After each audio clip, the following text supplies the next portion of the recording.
Hello friends, मेरा नाम है रोहित मुदगिल। आप देख रहे हैं वरुण क्लासेस। आज का हमारा टॉपिक होने वाला है मिनिमम सपोर्ट प्राइस। क्यों? क्योंकि आजकल करंट न्यूज में जो है ये टॉपिक चल रहा है मिनिमम सपोर्ट प्राइस। क्यों? क्योंकि खरीफ क्रॉप्स है, गवर्नमेंट ने इसका प्राइस बढ़ा दिया है। तो अगर आप यूपीएससी की प्रिपरेशन कर रहे हो या फिर किसी भी कॉम्पिटेटिव एग्जाम की प्रिपरेशन कर रहे हो तो करंट न्यूज में अभी आया है, तो आपके एग्जाम में भी आ सकता है। एसएससी, रेलवे, बैंकिंग, जो भी जिसमें भी एमसीक्यूज टाइप में क्वेश्चन आ सकते हैं, उसमें क्या आपसे डेट पूछ सकता है, ठीक है, या फिर कमिटीज पूछ सकता है इसके अंडर कौन सी आती हैं, या फिर किसके द्वारा ये अनाउंस किया जाता है, डिसाइड कौन करता है इसका, उन कमिटीज का चेयरपर्सन कौन होता है, ये आपसे पूछा जा सकता है। तो मिनिमम सपोर्ट प्राइस आज हम इसको पूरा डिस्कस करेंगे। तो सबसे पहले हम इसकी हिस्ट्री को जानते हैं। तो अगर आपसे क्वेश्चन पूछा जाता है कि वो कौन सा रूलर था जिसने फर्स्ट टाइम एमएसपी को लॉन्च किया था, तो वो था मोहम्मद बिन तुगलक। ठीक है, मोहम्मद बिन तुगलक ने फर्स्ट टाइम एमएसपी लाया था वो। लेकिन आफ्टर इंडिपेंडेंस 1947 के बाद इंडियन कॉन्स्टिट्यूशन में एमएसपी का कब आया और उसका क्या रोल रहा वो डिस्कस कर लेते हैं। तो 1943 में आपको पता है बंगाल फाइमाइन आया था, बंगाल में अकाल पड़ गया था बंगाल में। तो उसकी इसकी एमएसपी की रूट्स वहां से हैं। ठीक है, तो 1943 में 1943 में बंगाल फाइमाइन आता है। तो बंगाल फाइमाइन में क्या होता है कि जो खाना होता है, जो भोजन होता है या फिर फूड ग्रेन्स होते हैं, वो लोगों को नहीं मिल पाते। ठीक है, अब 1943 में फूड की शॉर्टेज होती है, फूड इनसिक्योरिटी होती है।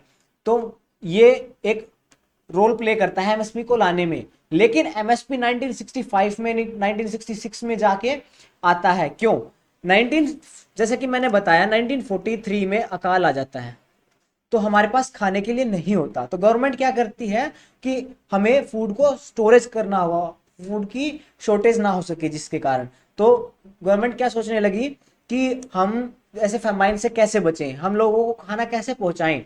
तो उन्होंने एग्रीकल्चर पर वर्क करना स्टार्ट किया। तो 1960s तक जाकर हम ग्रीन रिवॉल्यूशन को पा लेते हैं। तो 1960s के अंदर जब हम ग्रीन रिवॉल्यूशन को पा लेते हैं, तो क्या होता है, जब एक दूसरी प्रॉब्लम आती है कि फूड जो है, जो ग्रेन्स हैं वो ज्यादा हो जाते हैं, एक्सेस में हो जाते हैं। तो इससे क्या होता है, आपको एक पता है, इकोनॉमिक्स का लॉ होता है कि अगर जो हमारे पास आइटम्स है वो ज्यादा है तो उसका प्राइस कम हो जाएगा, और अगर आइटम्स कम है तो उसका प्राइस जो है वो ज्यादा हो जाएगा। ठीक है, तो ऐसे ही 1960s में जब फूड ग्रेन्स ज्यादा हो गए तो उसका जो प्राइस था वो कम हो गया। तो इससे क्या है, फार्मर्स की इनकम कम होने लगी। तो दूसरी प्रॉब्लम यहां पर आती है। पहली प्रॉब्लम, हमारे पास फूड की स्टोरेज नहीं थी, 1943 में पता लगा। और 1960s में जब ग्रीन रिवॉल्यूशन आता है तो उसमें पता लगा कि भाई जब फूड ज्यादा हो जाएंगे तो प्राइस कम हो जाएगा, जिससे फार्मर्स को प्रॉब्लम आएगी। तो इन दो इश्यूज को सोल्व करने के लिए हम लाए थे एमएसपी। तो 1964 में एक कमेटी बनती है। ठीक है, 1964 में कमेटी बनती है जिसके लिए एग्रीकल्चर जो प्राइस है उनकी पॉलिसीज बनाते हैं। तो 1965 में हम लाते हैं एपीसी, एग्रीकल्चरल प्राइस कमीशन। ठीक है, एग्रीकल्चर प्राइसेस कमीशन लाते हैं हम, जिसको बाद में हम जाके सीएसीपी बना देते हैं, डिस्कस करेंगे सीएसीपी को भी। तो 1965 में हम ये बना देते हैं। तो अब एक क्वेश्चन भी पूछते हैं कि एमएसपी को फर्स्ट टाइम कब इंप्लीमेंट किया था। तो कहीं पर 1965 लिख रखा है वीट के लिए, और कहीं पर 1966 से लेकर 1977 लिख रखा है। ठीक है, तो मैंने आपके लिए इंटरनेट पे भी काफी सारा चेक किया, लेकिन आप कमेंट सेक्शन में बता सकते हो अगर किसी पर्टिकुलर बुक में कोई ईयर दे रखा हो तो।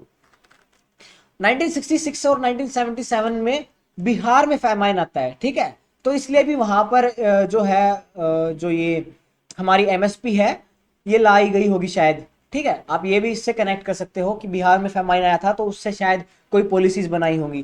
तो 1965 में जब एपीसी जो है अपनी फर्स्ट रिपोर्ट सबमिट करती है मिनिमम सपोर्ट प्राइस की। ठीक है, और फिर 1985 में सीएसीपी बना देते हैं। मतलब कि जो हमारी एपीसी थी, एग्रीकल्चरल प्राइसेस कमीशन थी, उसको बना दिया गया commission for agricultural cost and prices.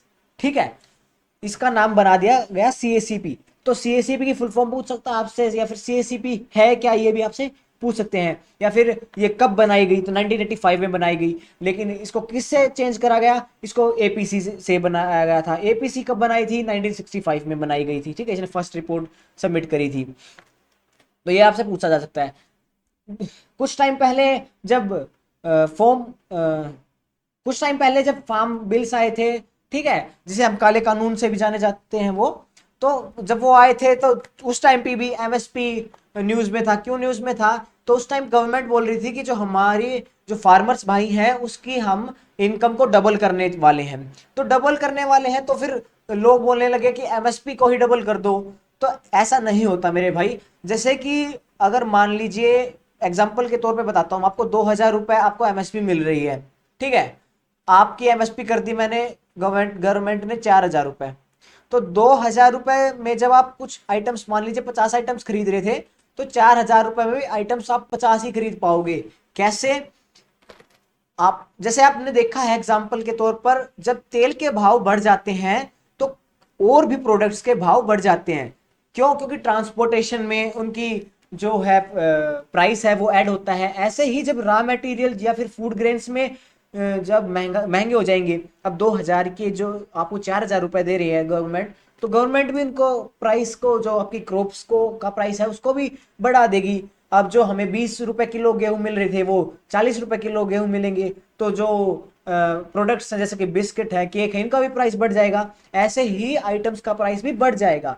तो एमएसपी डबल करने से हमारे फार्मर्स की इनकम डबल नहीं होगी एक्चुअली वे में, क्योंकि महंगाई बढ़ जाएगी और फिर वो जो अगर मेन रोल है वो वही उतना ही रहेगा। तो फार्मर्स को एजुकेट कर सकते हैं, ठीक है, अलग अलग पॉलिसीज ला सकते हैं। एमएसपी, नो डाउट एमएसपी की भी जो है प्राइस बढ़ाना होगा गवर्नमेंट को, और टाइम टू टाइम बढ़ा रही है, लेकिन एमएसपी को डबल करने से फार्मर्स की इनकम जो है वो डबल नहीं होगी। और आजकल रिसेंट न्यूज में जैसे मैंने बता दिया, खरीफ क्रॉप्स की गवर्नमेंट ने जो है प्राइस बढ़ा दिया है, इससे ये न्यूज में है। तो ये था हिस्ट्री के बारे में एमएसपी के। अब एमएसपी होती क्या है ये भी एक बार समझ लेते हैं, जिनको एमएसपी नहीं पता, क्योंकि मोस्टली जो फार्मर्स के बच्चे हैं या फिर फार्मिंग लाइन से जो बिलोंग करते हैं उनको एमएसपी का पता है, लेकिन जो फार्मिंग से बिलोंग नहीं करते उन्हें भी एमएसपी को समझना चाहिए। तो एमएसपी मिनिमम सपोर्ट प्राइस होता है। तो मिनिमम सपोर्ट प्राइस, ये आपके सामने डेफिनेशंस दे रखी हैं, ये पढ़ सकते हो। मैं आपको एक बार समझा देता हूं एमएसपी होती क्या है। तो मान लीजिए आपके खेत में, आपके गांव में 4 किसान हैं, ठीक है। अब 4 किसान हैं और आपको गेहूं लेने हैं, तो आप क्या करोगे, इसके पास जाओगे, ये 1,000 रुपए के दे रहा है आपको गेहूं, ये 900 रुपए के पर्टिकुलर गेहूं दे रहा है, ये 800 के पर्टिकुलर गेहूं दे रहा है, और ये आपको 700 रुपए के पर्टिकुलर गेहूं दे रहा है। तो अब क्या है, और गांव के बच्चे भी या फिर आदमी भी इसके पास जाएंगे जो सस्ते में दे रहा है 700 रुपए में। मैं भी 700 वाले के पास जाऊंगा, मेरे को भी पैसे बचाने हैं, ये दूसरा बंदा भी 700 के पास जाएगा। तो जो 700 रुपए में दे रहा था फूड ग्रेन्स, सभी उसके पास जा रहे हैं। तो अब क्या होगा, जो ये फार्मर्स थे 1,000 रुपए में, 900 रुपए में और 800 रुपए में, इनको compete करना होगा 700 वाले से, क्योंकि इनके फूड ग्रेन्स तो सेल होंगे नहीं। तो गवर्नमेंट एक एमएसपी लाती है, जिससे क्या है, फार्मर्स के जो है ना जो गेहूं है या फिर ग्रेन्स है वो खराब ना हो। अब मान लीजिए सभी इस वर्षन से खरीद रहे हैं जो 700 रुपए में दे रहा है, तो 1,000 रुपए वाला और 900 रुपए और 800 वालों के तो गेहूं खराब हो जाएंगे ना भाई। तो गवर्नमेंट क्या करती है, एक मिनिमम सपोर्ट प्राइस लाती है कि हम 850 रुपए में ले लेंगे। अगर आपको 700 रुपए में नहीं बेचने तो गवर्नमेंट को आप सेल कर सकते हो। तो ये जो फार्मर्स हैं ये अपने जो ग्रेन्स हैं इनको सेल कर देते हैं। दूसरा, इससे क्या फायदा होता है, जैसे कि फूड इनसिक्योरिटी, जब हमारे पास कुछ खाने का ही नहीं था तो गवर्नमेंट के पास भी नहीं था, मतलब गवर्नमेंट हमें देती वरना, तो गवर्नमेंट इनको स्टोरेज कर लेती है, इनकी स्टोर हाउसेज होते हैं, और इसको खरीद कर अपने पास बचा कर रखती है, ठीक है। और अब जैसे ये प्रॉब्लम सोल्व होती है, तो minimum support price refers to the price at which government procure agriculture produce from farmers to protect them from market fluctuations. Market में फ्लक्चुएशंस होती हैं, ठीक है, मार्केट की फ्लक्चुएशंस को रोकने के लिए गवर्नमेंट एक प्राइस देती है, जिसको हम मिनिमम सपोर्ट प्राइस कहते हैं। It act as a safety net for farmers by guarantee a minimum price irrespective of the market conditions. अब मान लीजिए हमारा जो किसान भाई था उसके पैसे लगे हैं 800 रुपए उस गेहूं को उगाने में, ठीक है, और जो मार्केट है, मार्केट में बड़े बड़े जो व्यापारी बैठे हैं वो बोल रहे हैं कि हम तो 550 750 रुपए में लेंगे गेहूं। तो फार्मर्स की एक प्रॉब्लम आ रही है, लेकिन वहीं गवर्नमेंट बोल देती है कि हम 850 रुपए में ले लेंगे भाई तुमसे। तो यहाँ पर प्रॉफिट हो सकता है फार्मर्स का। इसी इस जाल से बचाने के लिए गवर्नमेंट एमएसपी देती है। MSP provides price assurance, boost farmers income. इससे फायदे फायदे क्या क्या होते हैं वो, encourage agriculture production and ensure food security in the country. मैंने बताया फूड सिक्योरिटी कैसे वो स्टोर कर लेती है गवर्नमेंट। क्या करती, क्या बोल रहा है, एनकरेजेस एग्रीकल्चर प्रोडक्शन। इसका मतलब क्या है, आपने देखा होगा भाई, किसान के बच्चे हैं ना, देखना आप कभी भी, जो जिसका फादर फार्मिंग करता है वो अपने बच्चे को फार्मिंग में बिल्कुल भी नहीं ले जाना चाहता, क्योंकि आपने देखा है कि आजकल फार्मर्स की काफी क्रिटिकल कंडीशन है। ठीक है, उनको इतनी इनकम नहीं मिलती, वो गरीब होते जा रहे हैं। तो जो भी फार्मर है, मेरा एक दोस्त है, मैंने क्लास में एक बार मेरे टीचर पूछ रहे थे उसके फादर क्या काम करते हैं, तो उसने कहा सर मेरे फादर जो है फार्मर हैं।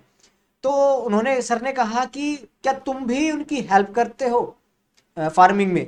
तो उन्होंने सीधा डायरेक्ट जवाब दिया मेरे दोस्त ने जो क्लास में बैठा था कि सर मेरे फादर जो है वो मुझे अलो नहीं करते फार्मिंग के लिए, वो बोलते हैं भाई तू पढ़ ले। मतलब कि क्या है कि जो फार्मिंग करते हैं वो फार्मिंग को एनकरेज नहीं करते, क्योंकि उनकी इनकम इतनी जनरेट नहीं हो रही। तो एमएसपी एक रोल प्ले करती है एग्रीकल्चर प्रोडक्शन को एनकरेज करने में। मान लीजिए एक दिन ऐसा आ जाएगा कि कोई खेती करके खुशी नहीं होगा, तो इससे क्या है, फिर फूड ग्रेन्स नहीं होंगे, क्रॉप्स नहीं होंगी, जिससे क्या है अ, हम में दिक्कत हो सकती है फूड इनसिक्योरिटी में। अब नेक्स्ट बात करते हैं हम डिटर्मिनेशन ऑफ एमएसपी। एमएसपी कैसे डिसाइड होती है? तो मान लीजिए एक टाइम आ गया कि जो है फेमाइन आ गया, अकाल पड़ गया, तो एग्रीकल्चर में काफी सारी दिक्कत हो रही है। तो एमएसपी को कैसे डिटरमाइन करती है? तो सीएसीपी जो है वो डिटरमाइन करती है, डिसाइड करती है। The commission for agriculture cost and prices जो है recommends MSP for various crops based on factors. अब फैक्टर्स डिसाइड कर लेते हैं। ठीक है, फैक्टर्स आ सकते हैं आपसे एग्जाम में पूछा जा सकते हैं। तो कॉस्ट, मार्केट ट्रेंड, मार्केट में ट्रेंड क्या चल रहा है कि मान लीजिए पर्टिकुलर अगर मार्केट में प्राइस क्या है, 700 प्राइस है तो कितना प्राइस देना है, 1000 प्राइस हो गया तो और कम या फिर ज्यादा प्राइस करना है। तो मार्केट का ट्रेंड देखती है वो। ठीक है, सप्लाई की डायनेमिक्स देखती है, फार्मर्स प्रॉफिटेबिलिटी देखती है कि फार्मर का प्रॉफिट होगा भी या नहीं होगा। मान लीजिए नहीं हो रहा तो बढ़ाना पड़ेगा। ठीक है, और गवर्नमेंट को लॉस हो रहा तो थोड़ा सा घटाना होगा या नहीं घटाना होगा वो भी तो देखना होगा। तो ऐसे डायनेमिक्स को देखना होगा। फूड की प्रोडक्शन कितनी हुई है, काफी ज्यादा होगी तो प्राइस ज्यादा नहीं बढ़ा सकते। ठीक है, क्योंकि सभी का लेना पड़ेगा। ठीक है, ऐसे तो है नहीं है कि मेरे 10-12 फार्मर्स जो है जानकार है मैं उनके उनके खरीद लूंगा। ठीक है, तो गवर्नमेंट को देखना होता है प्रोडक्शन कितनी है, डायनेमिक्स क्या है, फार्मर्स की प्रॉफिटेबिलिटी क्या है। MSP is determined by considering factors such as labor, land, seeds, fertilizer, irrigation, machinery, interest on capital and farm family labor। अब आपने देखा होगा कि लेबर भी लगती है भाई, मशीनरी भी लगती है, इरिगेशन भी देना होता है, फर्टिलाइजर्स भी डालने होते हैं, उसका प्राइस भी देख के कि इसका प्राइस इतना लगा हुआ, इसका प्राइस इतना लगा हुआ, सारा सब कुछ कैलकुलेट करके एमएसपी देती है गवर्नमेंट। ठीक है, तो ऐसे जो एमएसपी को डिटरमाइन किया जाता है गवर्नमेंट द्वारा। अब नेक्स्ट है ऑब्जेक्टिव्स ऑफ एमएसपी। एमएसपी के ऑब्जेक्टिव्स क्या क्या है? Ensuring remunerative prices. ठीक है, प्राइसेस को देखना। MSP aims to provide farmers with fair and remunerative prices for their produce, preventing exploitation by intermediaries and market forces. Market में जो बड़े बड़े व्यापारी बैठे हैं उनसे बचाने के लिए और उनका प्रॉफिट देने के लिए फार्मर्स का। दूसरा है प्रोमोटिंग प्रोमोटिंग एग्रीकल्चर प्रोडक्शन। जैसे मैंने बताया कि कोई भी फार्मिंग में जाके खुश नहीं है तो फार्मिंग को एनकरेज करने के लिए। नेक्स्ट है minimising price volatility by stabilising prices. MSP reduce market risk for farmers and ensures a steady incoming, discouraging distress sales. ठीक है, अब क्या है जो मैंने बताया कि इनकम को स्टेडी बनाने के लिए एमएसपी एक इंपॉर्टेंट रोल प्ले करती है। तो ये थे ऑब्जेक्टिव्स ऑफ एमएसपी। इनको भी हटा दो, एक बार डायरेक्टली याद कर लो। इनकम, फार्मर की इनकम और उसका प्रॉफिट होना चाहिए। जो मार्केट में बड़े बड़े व्यापारी बैठे हैं उनके जाल से बचाने के लिए फार्मर्स को कोई दिक्कत ना हो उससे बचाने के लिए एमएसपी को लाया गया था। ठीक है, उनका एक्सप्लॉइटेशन ना हो फार्मर्स का, इसलिए एमएसपी लाया गया था। Crops covered under MSP. अब एमएसपी के अंडर कौन सी क्रॉप्स कवर हैं, तो फिलहाल 23 जो है क्रॉप्स कमोडिटीज हैं एमएसपी के अंडर। कुछ टाइम बाद इसकी जो है संख्या है जो बढ़ा सकते हैं आप। अगर आप कुछ टाइम बाद देख रहे हो वीडियोस को, इस वीडियो को, तो आप नेट पर चेक कर लेना एक बार, ठीक है, क्योंकि इसकी ये एक डायनेमिक है, इसका जो डाटा डायनेमिक है, तो टाइम टू टाइम जो है गवर्नमेंट एमएसपी क्रॉप्स को एमएसपी की लिस्ट में ऐड करती रहती है। तो पैडी, वीट, मेज, सोरगम, पर्ल, मिलेट, बार्ले, रागी, ये सारे जो है आप लिस्ट मैंने आपको प्रोवाइड कर दिया। एक बार वीडियो को पॉज करके स्क्रीनशॉट ले सकते हो या फिर अपने नोट्स में यहाँ पर लिख सकते हो, ठीक है। कमर्शियल क्रॉप्स हैं, ऑयल सीड्स हैं, सभी लिख रखी है। नेक्स्ट है रोल ऑफ गवर्नमेंट। अब गवर्नमेंट रोल कैसे प्ले करती है, तो दो हमारी कमीशन है। एक है मैंने बता दिया CACP, जिसका नाम है commission for agricultural cost and prices. Next है CCEA, जिसका हम बोलते हैं cabinet committee on economic affairs. तो डिसाइड कौन सी करती है, CACP। मैंने बताया था ऊपर पहले भी कि CACP जो है डिसाइड करती है, लेकिन अनाउंस करती है। अनाउंस कौन करती है, हमारी CCEA, जिसका CCEA का चेयरपर्सन कौन होता है, हमारे प्राइम मिनिस्टर। प्राइम मिनिस्टर जो है इसके चेयरपर्सन होते हैं CCEA का, cabinet committee on economic affairs का। नेक्स्ट है चैलेंजेस एंड क्रिटिसिज्म। अब एमएसपी के चैलेंजेस क्या है और क्रिटिसिज्म क्या क्या है। तो लिमिटेड कवरेज, एमएसपी जो है वो हर एक फार्मर तक नहीं पहुंच पाती। मान लीजिए एक छोटा सा फार्मर है जिसने एक ट्रेली, हमारे यहाँ पर जो है हमारे हरियाणा में क्या है, जो ट्रैक्टर के पीछे लगी होती है ना, उसको बोलते हैं ट्रेली, ठीक है। मतलब कि एक कंटेनर जिसमें गेहूं डाल के मंडियों में ले जाए जाते हैं। तो मान लीजिए थोड़े से एक ट्रेली ही फूड ग्रेन्स होते हैं, एक ट्रेली गेहूं हुए, तो वो क्या करेगा, यार इतनी दूर मैं मंडी में बेच के आऊंगा, मैं अपने फ्रेंड को बेच देता हूँ, उसके पास ज्यादा है, वो इकट्ठे बेचाएगा। तो मान लीजिए 1000 रुपये एमएसपी थी, तो वो क्या करेगा, जो गांव में है, जो बड़ा लैंडलॉर्ड है, वो उसको 900 रुपये में खरीदेगा, ठीक है। तो फार्मर्स का एक्सप्लॉइटेशन हो जाता है। लिमिटेड कवरेज है, हर एक जो किसान है वहां उस तक नहीं पहुंच पाती। नेक्स्ट है इनएडिकेट इंफ्रास्ट्रक्चर। अब आपने देखा होगा जब हम फूड ग्रेन्स मंडियों में पहुंचाते हैं तो अनाज सड़ जाता है, इंफ्रास्ट्रक्चर इतना अच्छा नहीं है हमारा, तो इंफ्रास्ट्रक्चर को अच्छा करना होगा, ठीक है। इनएडिकेट इंफ्रास्ट्रक्चर है। अगला है डिस्टॉर्शनरी इफेक्ट्स। अब डिस्टॉर्शनरी इफेक्ट्स क्या होते हैं, critics argues that MSP distorts market forces lead to overproduction of certain crops। अब मैंने बताया कि 23 क्रॉप्स जो हैं वो एमएसपी के अंडर आती हैं, तो फार्मर्स क्या करते हैं, इन्हीं 23 क्रॉप्स को ग्रो करने लग जाते हैं। जो क्रॉप्स एमएसपी के अंडर नहीं आती उनका क्या भाई, उनको लोग ग्रो करते ही नहीं। तो डिस्टॉर्शनरी इफेक्ट होता है एक, कि जो हमारी क्रॉप्स हैं जो एमएसपी के अंडर नहीं आती वो ग्रो नहीं करते हमारे फार्मर्स, ये एक दिक्कत आती है, ये हमारा चैलेंज है। तो सब्सक्राइब कर लीजिए वारूम क्लासेस को।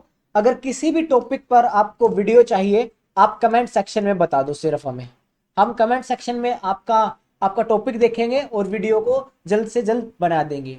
तो आज के लिए बस इतना ही। अपने दोस्तों के साथ जो प्रिपरेशन कर रहे हैं या फिर जो फार्मर्स हैं उनकी नॉलेज बढ़े, फार्मर्स की एमएसपी के बारे में उनको पता लगे, तो आप शेयर कर सकते हो उनको, जो जो मैंने बंदे बताए हैं फार्मर्स या फिर आपके फ्रेंड्स के साथ। तो मिलते हैं नेक्स्ट वीडियो में। Thank you.